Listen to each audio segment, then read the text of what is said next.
Shalom jemaat Tuhan. Berjumpa kembali di dalam hari pertama di minggu ini.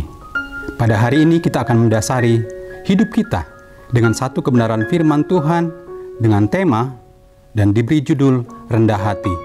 Bapak Ibu Saudara, kebenaran firman Tuhan terambil dari Matius 20 ayat 26. Demikian firman Tuhan, "Tidaklah demikian di antara kamu.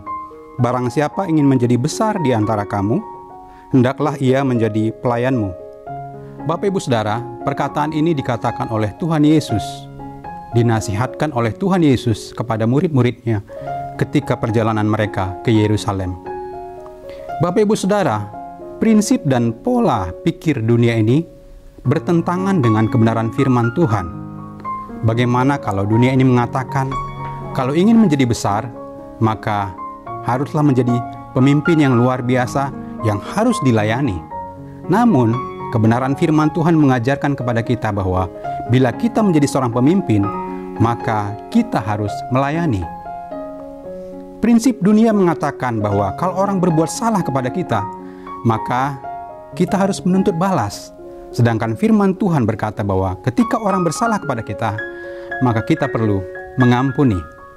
Bapak Ibu Saudara, prinsip dunia ini sangat bertentangan 180 derajat dengan kebenaran firman Tuhan. Mengapa ini bisa terjadi? Karena pola pikir dunia ini itu sangat jauh dari kebenaran firman Tuhan. Prinsip-prinsip yang ada di dalam dunia ini bertentangan dengan kebenaran firman Tuhan. Hari ini kita belajar tentang kerendahan hati. Bapak Ibu Saudara, firman Tuhan mengajar kita bagaimana supaya kita bisa memiliki kerendahan hati. Kerendahan hati hanya dapat kita peroleh ketika kita memiliki hati yang mau melayani, hati yang mau mengosongkan diri kita sedemikian rupa. Kita mencontoh, teladan, dan guru agung kita, yaitu Allah sendiri, Yesus Kristus. Dia dalam rupa Allah, dalam segala kemegahannya, dia meninggalkan semuanya itu. Dia mengosongkan dirinya, menjadi sama seperti manusia. Bahkan sebagai manusia, dia menjadi hamba, dan dia menjadi pelayan bagi manusia. Bapak Ibu Saudara, ini adalah contoh yang harus kita teladani dalam kehidupan kita. Bagaimana kita perlu untuk kita memiliki kerendahan hati. Bagaimana caranya? Tuhan Yesus sudah mengajar kita. Kita perlu untuk mengosongkan diri kita. Artinya apa?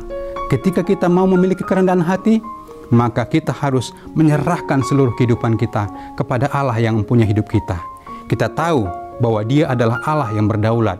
Dia Allah yang memiliki alam semesta, tetapi Dia rela untuk mengosongkan dirinya turun ke dalam dunia ini. Bapak Ibu Saudara, tidak ada cara lain untuk kita bisa memiliki kerendahan hati. Kita harus mempersembahkan hidup kita, mengosongkan diri kita, memberikan yang terbaik kepada Allah. Tidak lagi menahan-nahan untuk diri kita sendiri, tetapi kita melakukannya sepenuhnya bagi Allah di dalam kehidupan kita. Ada satu ungkapan yang mengatakan bahwa kalau ingin naik, maka kita turun. Nah, hal ini yang dilakukan oleh Tuhan Yesus. Ketika dia turun, akhirnya Allah menganugerahkan kepada dia nama di atas segala nama. Bapak Ibu Saudara, mari hari ini kita belajar. Kita memiliki kerendahan hati di dalam kehidupan kita. Dengan kerendahan hati itu, kita melayani sesama dan juga kita mempermuliakan Allah di dalam kehidupan kita. Biar kebenaran firman Tuhan ini menjadi berkat bagi kita. Selamat hari Senin, Tuhan Yesus memberkati.